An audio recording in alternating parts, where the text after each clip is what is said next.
Welcome to LOA Today. Walt Thiessen and life coach Joel Elston here. Today is Thursday, January the 10th, 2019. It's 8 a.m. in New York and 5 a.m. in Los Angeles, 1 p.m. in London and Sydney, Australia. It's around 12 midnight. But wherever you are in the world, thank you for tuning in either to our live stream or to our recorded podcast here on LOA Today, your daily dose of happy. And Joel, we didn't get to chat last week because of a bit of a, not a medical emergency, just kind of a medical interference because a situation with my wife's ever-improving health and dealing with medical personnel and so forth. But 2 weeks later, hey, it's good to talk to you again. How you doing? Doing fantastic. It's always good to be here. I can't wait to see what we got going in the show today. I know we have some guests, so I'm really excited to get into that. Absolutely, yeah. And without further ado, let's bring them in here because this is pretty cool. Jamie, who's one of the administrators of the Law of Attraction Changed My Life group, introduced me to Steve and Kelly and said, these guys would be great to bring on your show. So when I get an endorsement like that, I really can't ignore it. That's a really powerful endorsement. So first of all, let me introduce Steve Rowell. Steve is the founder and CEO of DoLifeOnPurpose.com. He's a transformational coach, an online business coach, LOA mentor, and he works with people to deliver their best life through the law of attraction, and more importantly, the mindset to deliver it. Absolutely, very important. And then Kelly Pretty is a universal love coach. I've never heard that term before. Universal love coach, spiritual leader, speaker, and best-selling author. She helps women around the world to create their dream relationships and lives, I should say, after a decade of disastrous relationships. And Kelly will talk about that because I've had the same thing in my past. She felt hopeless and like she never find meaningful life, but her whole world transformed when she discovered the world of personal development, the law of attraction, spirituality, and meditation. In less than 2 years, she went from single and despairing to engaged to her soulmate. Oh, this is going to be a fun story, I can tell. So welcome, Steve and Kelly, to the show. Thank you so much for joining us today. Thank you for having us, Walt. Yeah, thank you. Oh, our pleasure. Glad to have you here. So, okay, Kelly, I got to go to you first because we have a kind of a similar story because I was loveless for literally about 20 years of my life, early on in my life, until I finally just gave up, threw in the towel, and my wife appeared. And I'm just curious to know what your story is. That's really interesting, right? Because that's like you finally released it. Exactly. And then it happens Exactly, so yes. There's something to be said about the releasing, and that's exactly what happened to me when I got engaged. The day I had a conversation with my partner about, you know what, we don't need to get married. We love each other. That's all that matters. He proposed that night. So there's something so powerful about it. But yeah, I just had like 10 years of really disastrous relationships. They were really toxic. And I kind of got to the point where I was like, you know what, there's got to be something that I can fix in me. The only recurring thing in these relationships is me. So, I got introduced to The Secret, the book, The Secret. And then from there, just got really into spirituality, self-love. And then we met, I did all my vision boards in January of 2016, and I met him in November of 2016. And then we lived in different countries, so we commuted for a year. Wow. Yeah, and then I moved in with him last November, and we got engaged a year later, pretty much. So yeah. Fantastic. Really lovely. I love it. Congratulations. He's amazing. And I love the law of attraction for him. Absolutely. Well, you mentioned The Secret, too. I haven't mentioned this, and Joel hasn't mentioned this in a while, but Joel regularly gives away copies of The Secret. How long have you been doing that, Joel? I mean, it's been a long time you've been doing that. Oh, several years. I can account for 2,000 copies I've given away. Is that right? Wow. Yeah. It is really the ultimate in what I call sort of LOA 101. It's while it's certainly not the comprehensive end all in law of attraction, it certainly has really it's perfect conduit into the discovery of the law of attraction. And I find it just an easy read. And I think most people that get into the law of attraction have started with that. And, I always, Walt and I sort of have an ongoing joke, you go from sort of The Secret to Abraham Hicks. And then, when you get really on the other side, you get into the Seth tapes and all that Seth books. And But that the general idea of the law of attraction is, I think there is no better beginning way or no better tool than the secret to get people where they're at. So I concur that it opens your eyes, and most people that read it say, "Oh my goodness, I recognize this immediately." Absolutely. And Steve Rowell, I mean, you're not the first transformational coach I've ever heard of, but a transformational coach who's also an online business coach. That's a kind of unusual combination you got going there. It is. But the main reason I've gone down that route really is that this has all come about through using the law of attraction. So for the majority of my life, I manifested the life that I didn't want up until I was probably around 34 years old, when I decided to take back control of my life. And I think the main misconception with the LOA for me, and well, for my clients and the people that I speak to, is that they think they're not very good at manifesting. Yes, I know what you mean. Yeah, but in fact, every single person is a master manifester, because whether you're manifesting what you don't want or what you do want, you're just as good at using the law of attraction in either way you're doing it. So you're either doing it subconsciously and creating the life that you don't want, or you're doing it consciously out of choice and creating the life that you do want. So I think once people understand that that is the case, that's where people like me and Kelly come in, where we can help them then morph and change their mindset to away from the subconscious patterns that they've got to using choice and direction and clarity to create the life that they do want. Mm-hmm. And on top of that, once they've got that clarity and they know where they want to go, then we can start helping them work their way up to the success that they imagine for themselves, really. That's what I do. That's what I'm about. That's good. That's really good. Now, you guys are both based in the UK, and you have your separate practices going on. Where's the connection between you guys? I mean, you guys clearly, you go together, but I don't know exactly how you go together. we actually spoke for the first time. Was it yesterday? Yeah, it was yesterday. Well, we spoke for the first time yesterday, and there was quite a lot of nice synchronicities, though, wasn't there, as there always is. So we're definitely going to be keeping in touch after this. Okay, so Jamie knew each of you independently. Is that the idea? Yeah. Oh, okay. Correct. Yes. So we've both been posted in the Law of Attraction Changed My Life group. Okay. I did something a little bit different. So I decided to live on Facebook manifest a supercar onto my driveway. Okay. And you can't leave it hanging there. You have to actually complete the story. That's a requirement here on the show. Yeah. What I wanted to do was show people that this stuff is real, and if you do it in the right way with the right mindset, you can create anything that you want to create in your reality. That was my mission to do it. It scared me to death doing it, don't get me wrong. This is not normal to do it this way, that's for sure. I don't think anybody else has ever done anything like that live on Facebook, but I had 100% faith in the fact that it would turn out, and I didn't know how long it would take. I didn't know how the car would turn up, because that's what it's about. It's about letting go and letting the universe rearrange the energies and everything around and bring that into your reality in the way that it sees fit.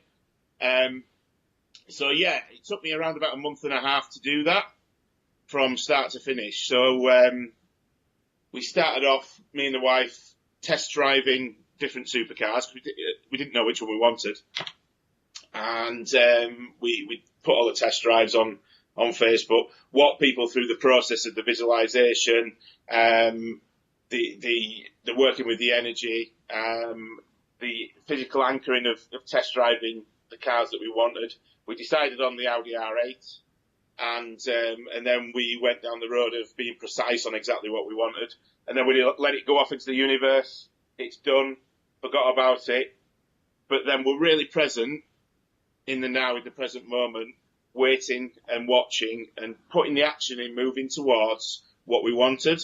So I started getting people from Facebook, because they'd seen what I was doing, adding me as a friend, adding me to supercar groups.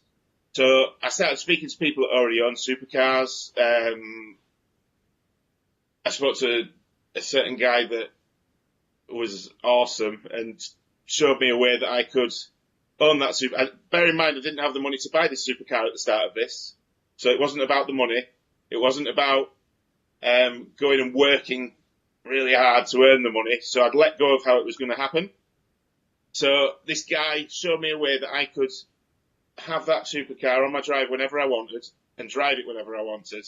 And it wouldn't cost me anything but fuel and insurance.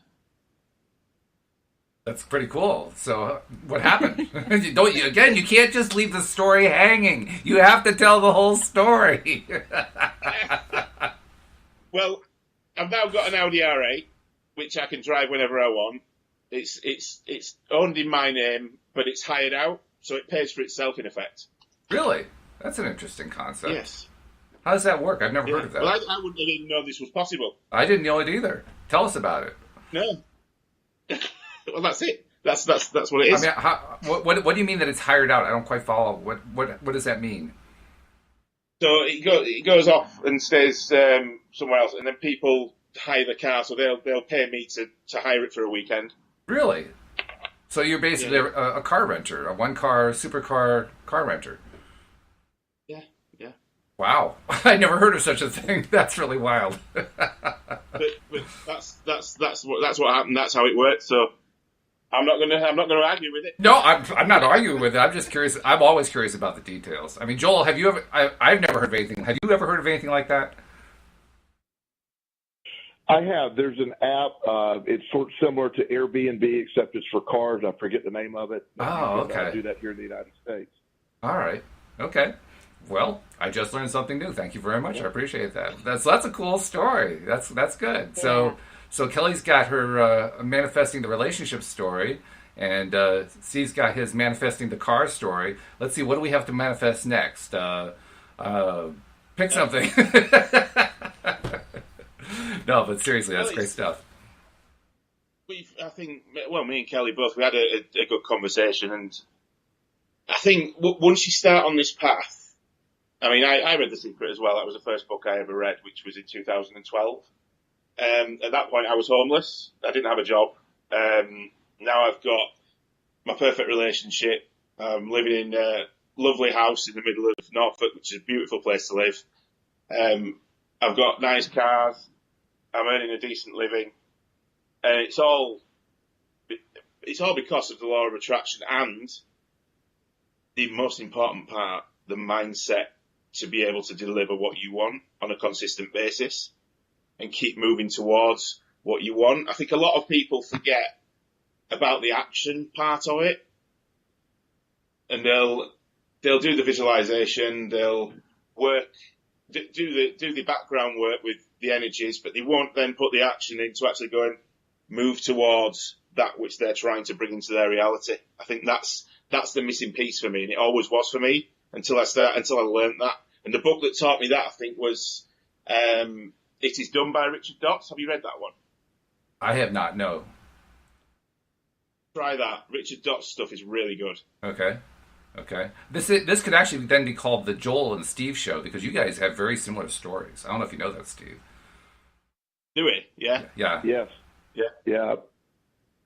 I have, I've been homeless. I just like you're saying, the same concepts of how the introduction of the law of attraction just sort of changed everything. And I was an expert manifester on the other side of the equation, so to speak. I didn't realize it at the time, but I was excellent at getting exactly what I didn't want by focusing on what I didn't like. And the idea that when I discovered that, it's like being on the other side of the same side. It's like, wow, now that I can work with this, it changed everything instantly. And just like you're saying, it's awesome. I have a Porsche in my driveway as well. So yeah, because it works.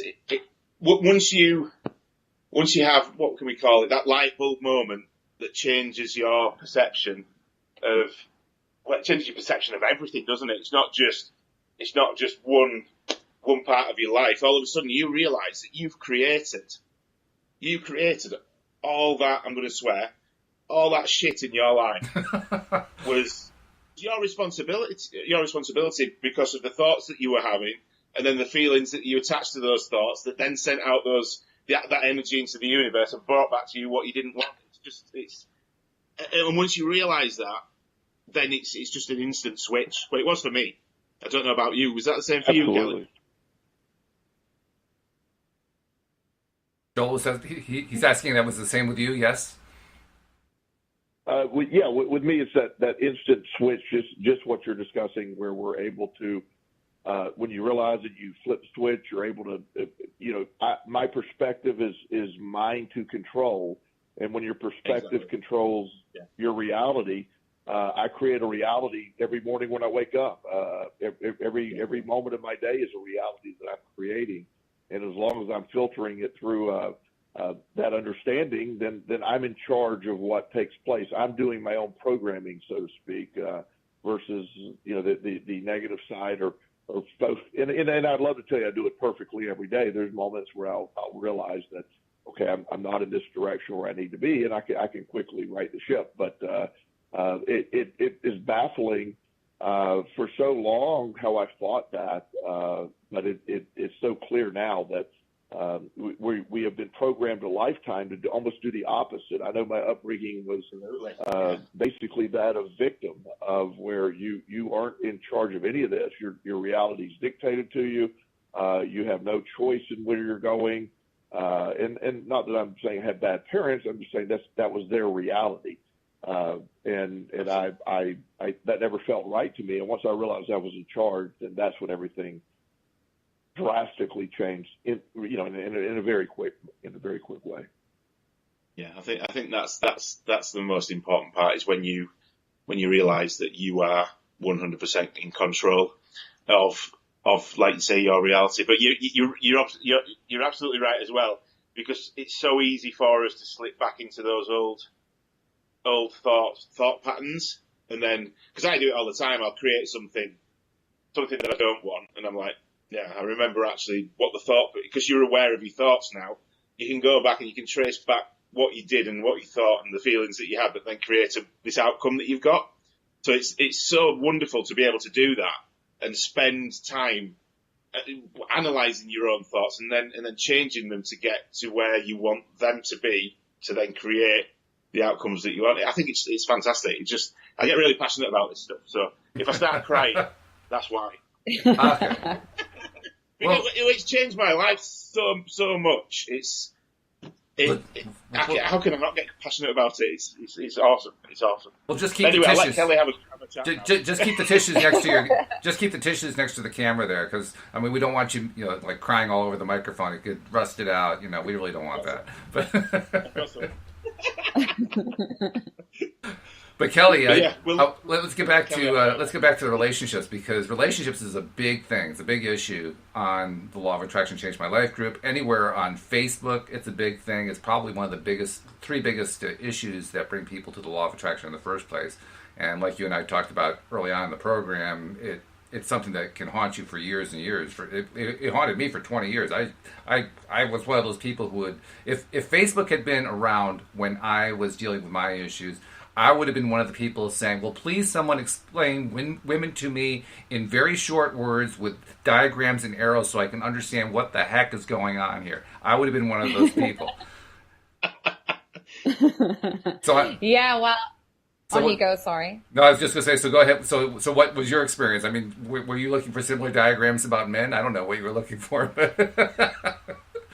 I think I just got myself into like a really bad place where I knew I couldn't continue. So like I was really fortunate that with my career, everything was going really well. But with my love life, it was like absolutely shit. Sorry for the expression. But so I basically read The Secret, and then I was like, whoa, hold on. Like, I've created this because I think all men cheat. Therefore, I've manifested in guys that cheat. And I had to work really, really hard on my belief system, But I also think that like subconsciously, a lot of the time we have blocks that we're not even aware of. So like for me, self-love is huge, and it's really, really important to like spend time loving yourself first and creating a life that you enjoy yourself.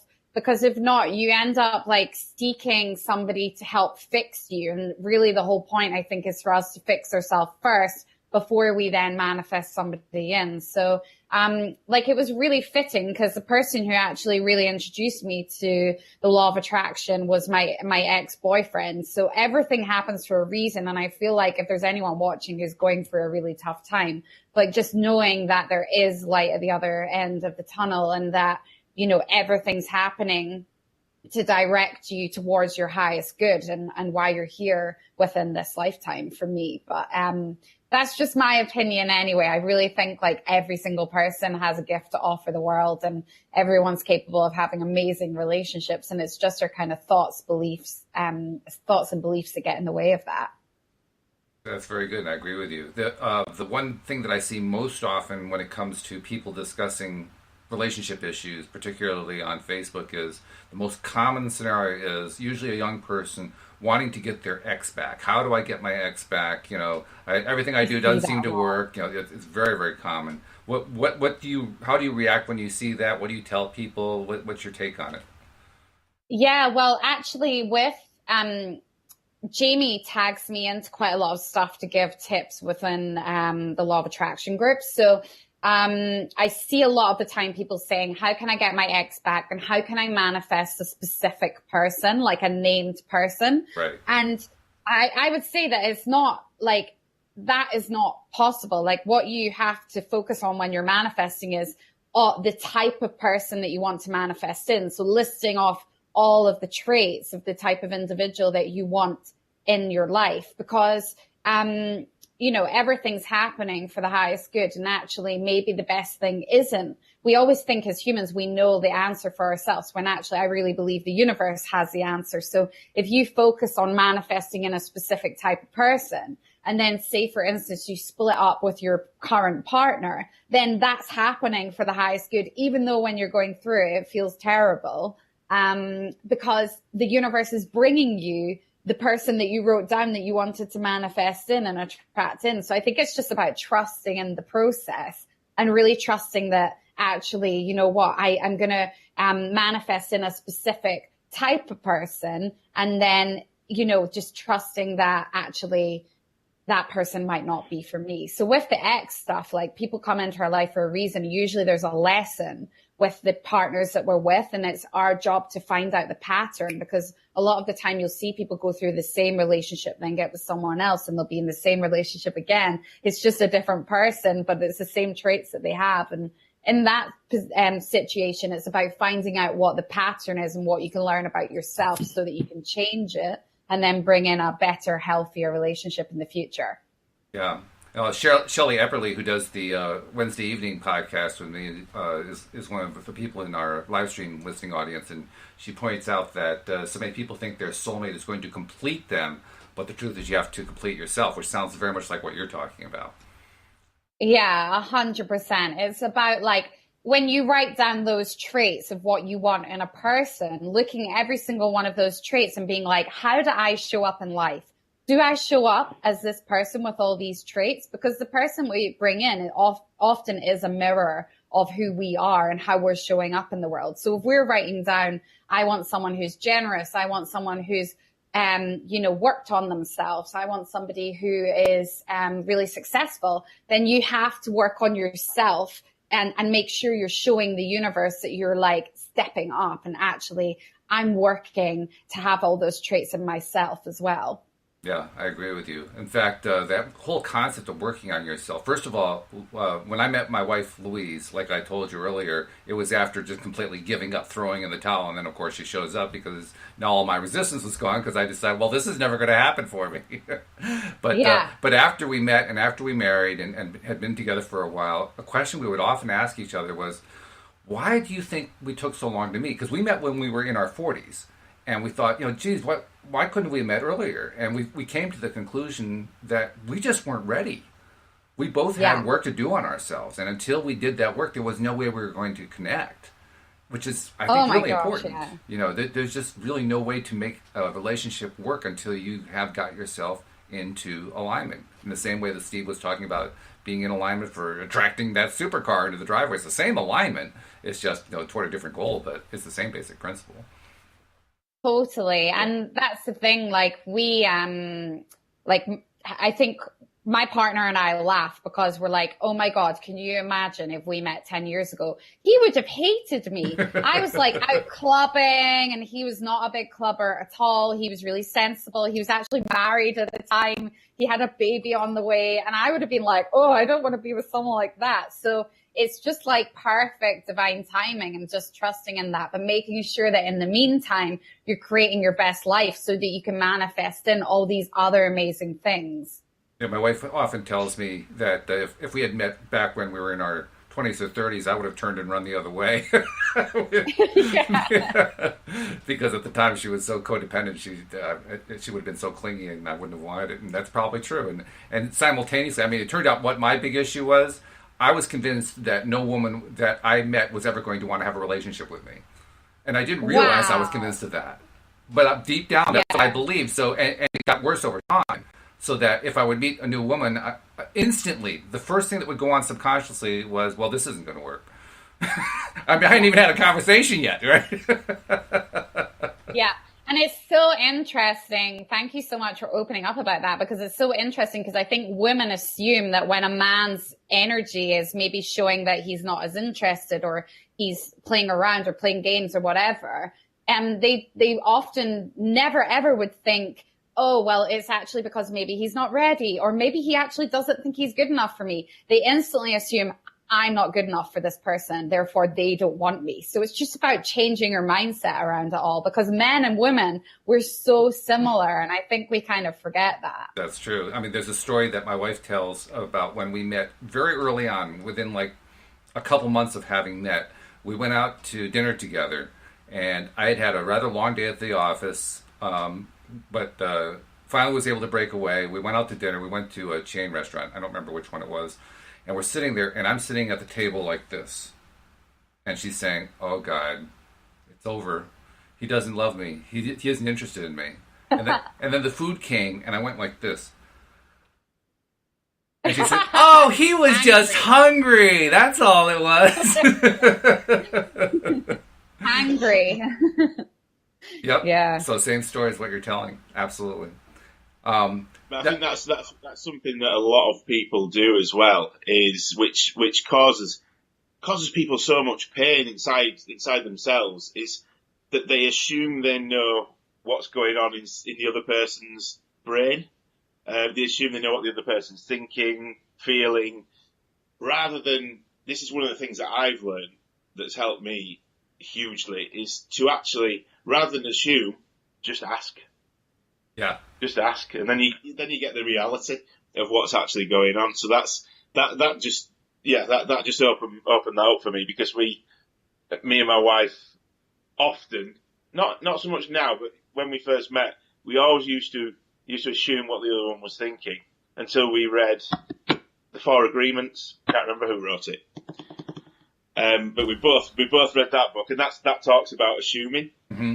And I think one of the main issues in most relationships, not just love relationships, that might be work relationships, family relationships, whatever, is that people assume they know what someone else is thinking and feeling, and that causes so many issues. It doesn't have to. All you need to do is communicate better. Yeah, that's true. That's true. Well, Joel, that's something actually you've talked about a lot during all the podcasts we've done over the years, because Joel has actually a specialty. He works with kids who are caught in the foster home system, usually the ones who are not able to get adopted for one reason or another. And the stories, I mean, I won't put you on the spot, Joel, to ask you to tell a bunch of stories, but you deal with situation after situation where you realize early on the kid was never really listened to. I mean, everybody made assumptions about who this kid was, and so the kid became who they thought he was.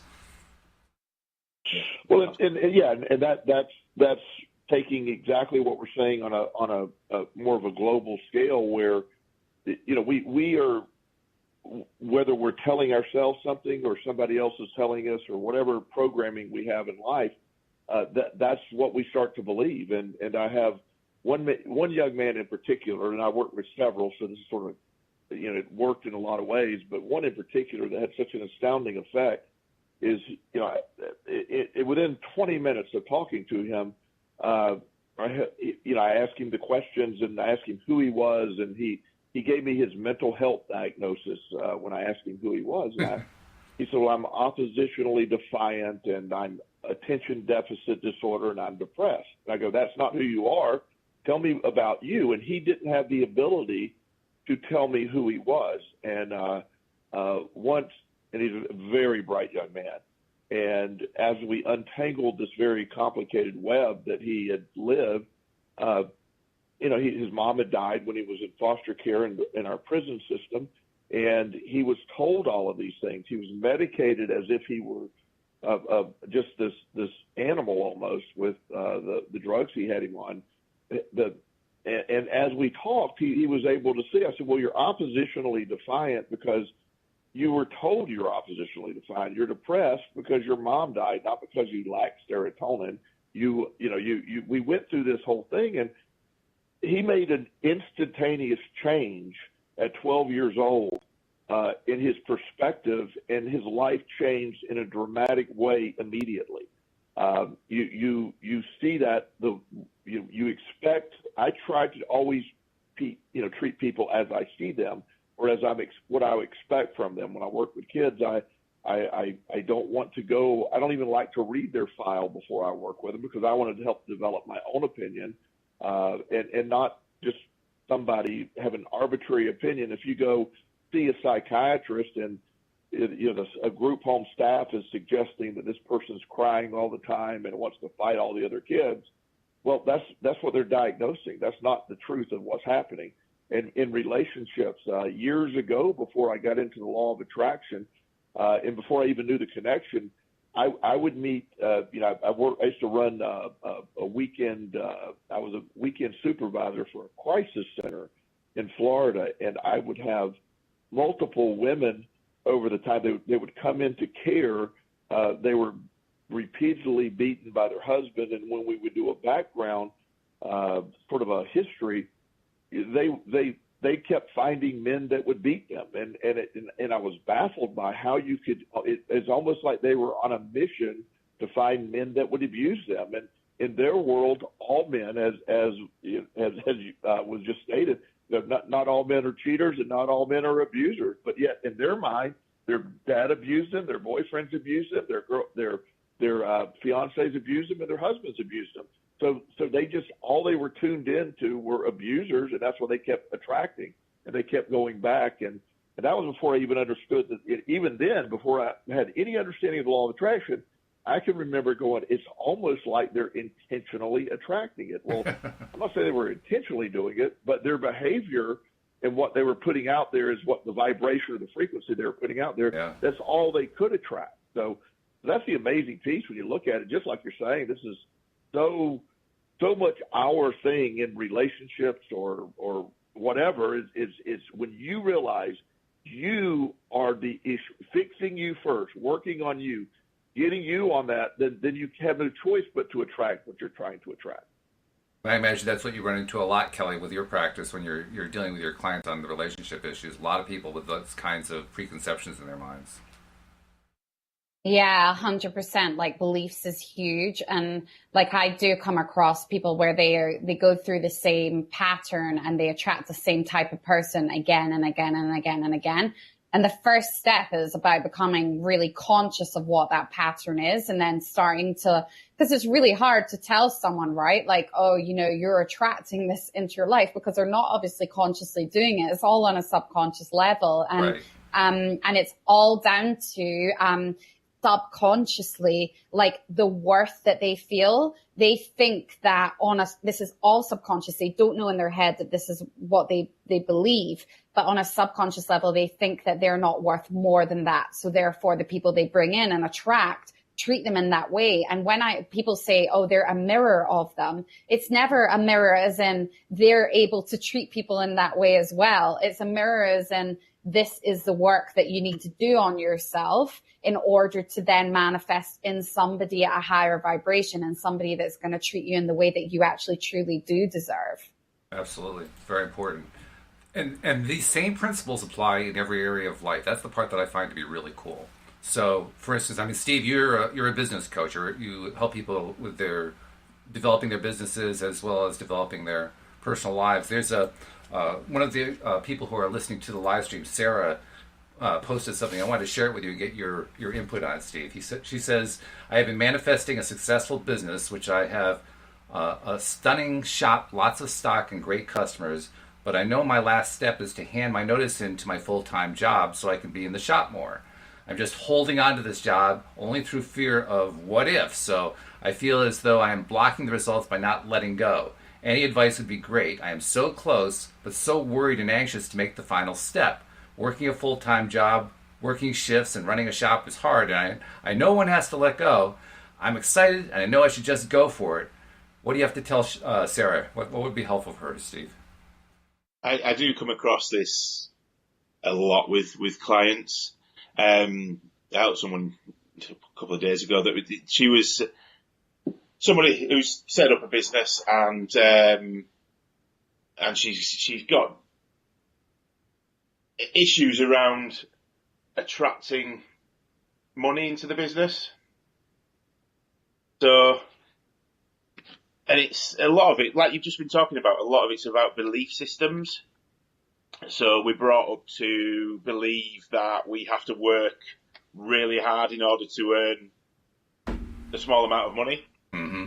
Or we live from a place of lack and worry. So we're worrying about having enough money to pay the bills, or we're worrying about we've got, I don't know, debt collectors knocking on our door. And this then puts a block in place for you taking the next step towards what actually is going to create that wealth and that success for you, because you're focusing on something that actually you're passionate about, that you're going to enjoy, and you're going to put all your effort into and work with people that you enjoy working with. And automatically that's going to make you feel better, going to put you in a place of abundance, and then the money just flows. So what I teach my clients is stop thinking about the money. Start looking at what you're actually going to get once you take that leap, how it's going to feel, and the amount. Have a goal in mind about the amount of money that you want to earn from your business. But then don't focus on the money. Focus on the lifestyle that's going to give you, and start moving towards those things that lifestyle is going to give, whether that be you're going to buy a boat, you're going to buy a new house, you're going to buy a new car, all these different things that you can focus on. Go out there, look at the houses that you'd like to buy once you're successful in that business. Go out there, look at the boat that you'd love to have sat in the harbour when you've got this successful business. So you're already going out there and looking for the things that this business success is going to bring into your reality. That then lifts your vibration to where it needs to be to allow those funds to come in, rather than sitting where you are, staying in the same spot and creating the same reality over and over again of all this hard work you're putting in for this other company that you're working for, and not focusing on what you actually 100% enjoy. So I'd say to Sarah, do let go of the job, but if you're not comfortable with doing that yet because of your belief system, what we need to be doing is shifting that belief system to a place where you are comfortable in leaving your job. So I would start going out, doing the things that this successful business is going to give you. So go out there, start looking at houses, whatever it is. I don't know what it is for you, Sarah, because I'm not you, but go out there and go and start experiencing the things that this successful business and the amount of money that you're going to earn from it is going to give you. Then you'll see that the success will start coming to put you and your belief system where it needs to be to then hand your notice in. That's the advice I give. I hope that makes sense. Well, actually, she's already responded, and you're connecting completely with her because she's saying, "White Range Rover, black alloys. I'm on it. Got it." There we go. There we go. Awesome. That's it. Exactly that. Go and do it. Go test drive one. Go speak to people. Find out how it feels to have that. Lisa says, "I'm off to the travel agents. Thank you." Fantastic. Yeah, well, that's cool when you can inspire people like that. And I know you guys, all three of you, get this on a daily basis with all the clients you deal with. But when you can inspire people like that, I mean, is there anything that feels better in your life than helping somebody else break through like that, Steve? No. To be honest, I get every client that I work with and that I help, and clients previous will tell you this, and they'll be happy to do that. I get emotional when they have a breakthrough because that's how much it means to me to see someone else get what I've got and get to a state of being and self-belief that's just so expansive and life changing. How can you not enjoy doing that? Absolutely, yeah. And Kelly, do you find that it also impacts your own life when you have those kinds of breakthroughs? Yeah, 100%. Like, I think it's so important to do what lights you up in life. And I really love, in particular, speaking to large groups, like being on stage in front of hundreds of people, because I feel like you can help so many more people. And when I'm in that place, it honestly feels like I've done it so many times, even though I've actually got a year's experience, it feels like I've done it forever. So I think that in life, when you're in the right place, like you can feel it in your body, right? This is what I'm supposed to be doing with my life. But like seen people go through these breakthroughs and realize the power that they have within themselves is like incredible. Joel, I know you're also a public speaker too. Is she describing your experience? Absolutely. When you're speaking, in my mind, the first time, the biggest crowd I've spoken to is about 5,000 people. And wow. When I looked around the corner, I just was like, oh no. It was, I'd never seen that many people, and these are a bunch of doctors and psychiatrists from around the country. And I just had an immediate, almost reverse law of attraction attack. Like, I can't even do this. And then as I realized, that I am one of the people they have come to see. I was able to get myself there and to see their response. And really, when you're making eye contact, if you have the ability, depending on the venue, I could have the first few rows I could see it. You can tell when people are engaged or when people are sort of not. And to see that the first few rows and there were doctors were writing things down. And I started, as I was talking, I realized I'm having an impact. And with anything, with any of the work I'm doing, I'm sure my colleagues will agree here. The same thing we're talking about with the law of attraction, when you're with somebody, either on the phone or in person, you're putting out your own energy. And that energy is something that's a tangible, it's something you can feel. So when you're feeling that on stage and then you're putting it out to the crowd and the crowd's starting to feel it back to you, there is a synergy there that's almost impossible to explain. You're nailing it. This is helpful. You can feel that. And it's whether it's sitting in my office with, one or two people or standing on a stage in front of 5,000 people, I know when I'm making that connection, and when I feel that connection and that energy back, it's amazing. I believe that I've been, I know I've been with people that are energy drainers, and when I'm with a group that's an energy drainer, I can feel that as well. So I have to vibrate it at a higher level when I'm with people there. So feeling that, and when you're putting that toward the universe, you're making that connection. That is the wheelhouse of the law of attraction. That's where everything comes together.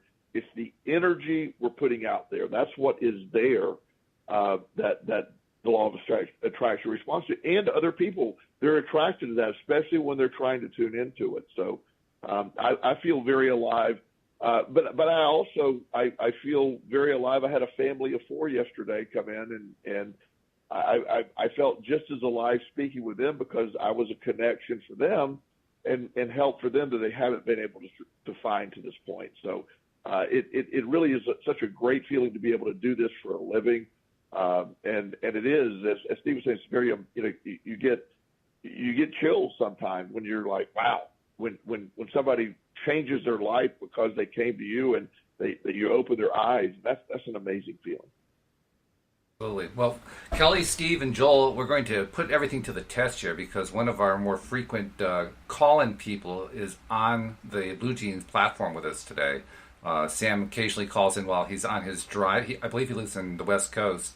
And on his drive into work, he will call in and ask us questions. So, Sam, I'm going to try to bring you in here if you're interested, and see if there was anything that you wanted to ask our crew. I can't unmute it at my end. You're going to have to mute at your end if you're interested. But if there's something you want to bring it up now. And how you doing? Good. How are you guys doing? Hey. Sam, how are you? So I just tuned in. I know I'm a little late, which I was a little upset because I was actually, the crazy part was I was actually thinking about all the things you were talking about this morning, and I tuned in and you guys were talking exactly about what I was thinking. Wow. So it's Love crazy.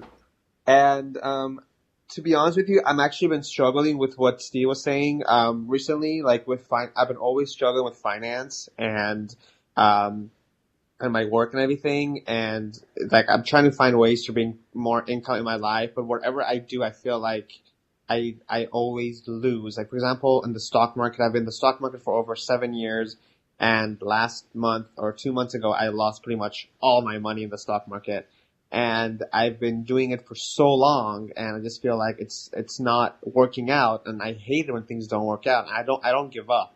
So I've lost a lot of money in the stock market, but I mean the stock market is more of a gamble thing in a way. But at the same time, with my work as well, most of my work that I do, I feel like I'm not getting anywhere, and I'm trying to change that. And I was telling Walt that I recently got into laws of attraction recently. I met this one person she's very into laws of attraction. She's a good friend of mine.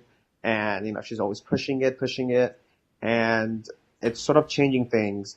But at the same time, I mean, there are still those times where I have negative thoughts and try to turn them around. But when it comes to like finance and money, it's very hard for me. It's hard for me to do it because all my life I've been rewired to a different way. My family was struggling when I was little. So I was never like in that whole rich family sort of a thing as I was growing up. So I'm trying to find ways to fix that, but I don't know what to do. Steve was saying. Steve, let's see what Steve has to say. Steve, what do you have to say to Sam? Well, I resonate with what you're saying there, Sam, because I come from a very similar background. So my parents, especially my mother, she'll probably won't like me saying this, but never mind.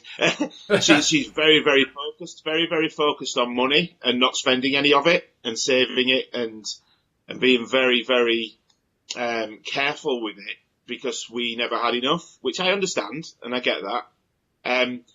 But again, that taught me to live from a place of lack and worry about money. So I've always had exactly the same challenges in my life that you're describing there, Sam. So I get 100% where you're coming from, and that's been the biggest challenge for me in my law of attraction journey has money. Oops. Oh. Yeah, I can manifest anything which is material, so cars, motorbikes, houses, whatever, boats, whatever you could think of. But I always struggled with cold hard cash. But that's changed. And for exactly the reasons I was describing earlier, it's about moving. For me, I have to do it in the way that works for me. I don't know whether this will work for you, Sam, but it might do because it's a similar background. I struggled with manifesting cash because I couldn't put an emotional connection to it. So I couldn't connect emotionally to money because it was just paper or metal or some numbers on a screen. So I found it difficult to do that. So what I do now is I'll envision an amount of money that I want to earn over a period of time or whatever. And like what I was saying to Sarah earlier, I'll go out and I'll find the things, I'll decide what I want to do in my life to change my lifestyle once I've got that amount of money. So, for example, at the moment, I'm currently in the process of manifesting 1.2 million over the coming however long it takes, but that's my target that I'm doing. So I'm going out now and I'm looking at £500,000 houses in my area that I want to move into, and spending time doing that. I'm also test driving other supercars that I'd like to have.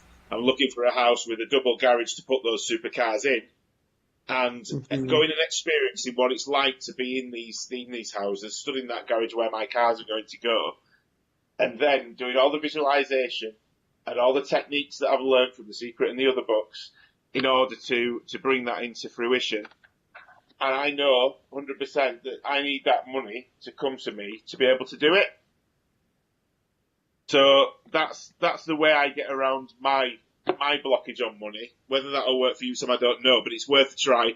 It works. It's worked for some of my other clients because you're going out there, you're working out the amount of money that you want, and then you're going and experiencing the things so you get the physical anchoring from having that amount of money because you're experiencing what it'd be like to do the things that money will bring to you, if that makes sense. It does. So, for example, with me, there's two things that I really want. One is I really want a penthouse really badly somewhere in LA. And two, I'm dying to get a Tesla. Tesla is a very expensive car. And my lease that I have currently, I have a really small Audi right now, and that lease is ending in a couple months. I know that in a couple months I cannot get a Tesla. I mean, it's reality. So you've just decided that you can't get a Tesla by then because of your current belief system. How do you know it's not possible? It might be possible. Something might happen. True. In my experience. Okay. I mean, okay, that makes sense. All right. And then, yeah, those two things are, it's just like, I guess you're right. I guess it is my belief system. So see, it's hard to change that. Like, with the money that I'm getting right now at work and the amount of money that I'm making, it's nowhere near what a penthouse would be or a Tesla would be. You know what I'm saying? So what I'd suggest doing, with your mindset and belief systems, it's really difficult to make a massive jump. So if you're currently earning a certain amount of money, but you know you need this amount of money that's jumping right up here in order to get what you want, what you need to do is micro shift your subconscious, because your subconscious mind will always win the battle. So if you believe that you can never have enough money to buy that penthouse, currently you'll never have the penthouse. But what you can do is work towards manifesting a little bit at a time. So if you believe it's possible, I don't know, to manifest $100, which is a small amount of money, start there and then gradually move it up. So decide, I don't know, I want to buy a new phone or laptop or whatever that costs $100. Go and look at the laptops, put that action in place, do all the work you need to do, and then the $100 will turn up. Once that's happened, then your belief system's changed to a point now where it believes that you can manifest money. Mm-hmm. And then what we'll do is we'll gradually move that up step by step to larger and larger amounts. It might be that you'll do a big jump one day and you'll get 10 grand. And then you'll drop back down to 5. But it's all about keeping moving forward and moving your subconscious further and closer towards what you wanted to get to. Does that make sense? It does. So let me ask you this. Does this also work for the lottery? To be honest, I don't do lottery. I don't think it's very ethical. Gotcha. Well, and Okay. if I can jump in on that as well, one of the things that I really believe with me, and I think when you're playing the lottery, you're basically telling the universe, I don't think you can do this legitimately, so I'm going to take a quarter of a billion chance. And in a sense, it's a desperation move, so you're putting out desperation to that. It's that's why the lottery. It's almost impossible to develop a belief that you're going to win something that's 1 in 300 million. So the fact that when you buy it with the anticipation of losing, just like Steve was mentioning, it's no different than I will not be able to have a Tesla in a few months is an absolute fact, not because it's a fact for any other reason. That's exactly what you believe. And so that idea that the lottery is, and I'm not saying you go buy 5 lottery tickets and not worry about it, but if you're buying a lottery ticket and you think, okay, well, this is my only way to do it, then you've given the sort of the law of attraction universe only one option, and you have however many other millions of people every week doing the exact same thing. So it really is a desperate mindset. So you're coming from a place of lack. Versus one of the things that you may find really helpful in I don't know where you are in Los Angeles, but I have I'm a student of a hypnotherapy school there, and they have a program called the Mind Bank.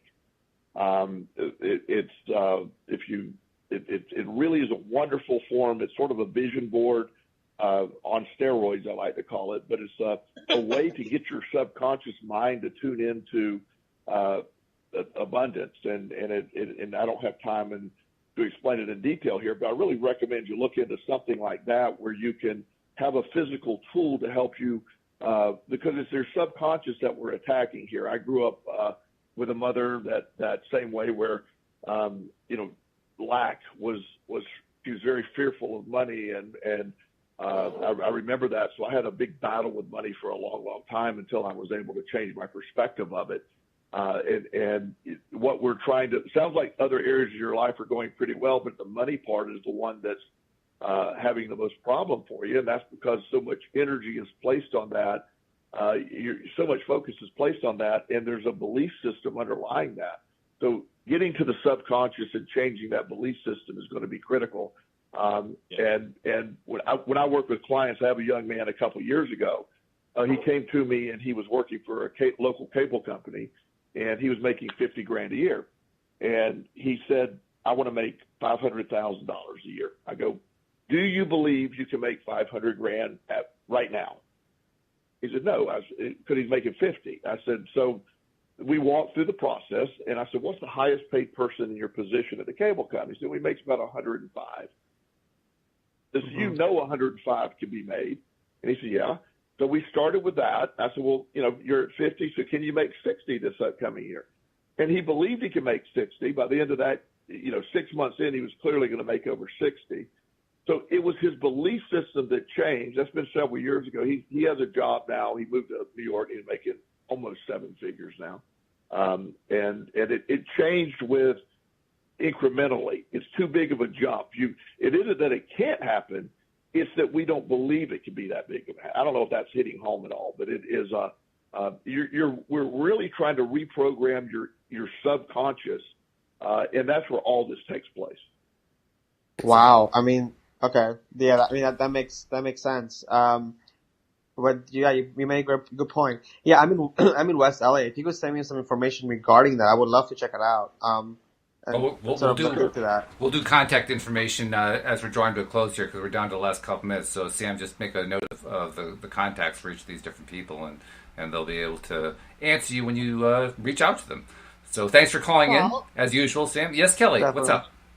Sorry, could I just say one thing about money as well? Because it's really important to deal with, you'll see lottery winners that lose all their money within a year, and it's because of the belief system, but it's also because of the patterns from when we were children, the energy behind our relationship with money. So there's a really, really amazing book called Earth is Hiring by Peta Kelly.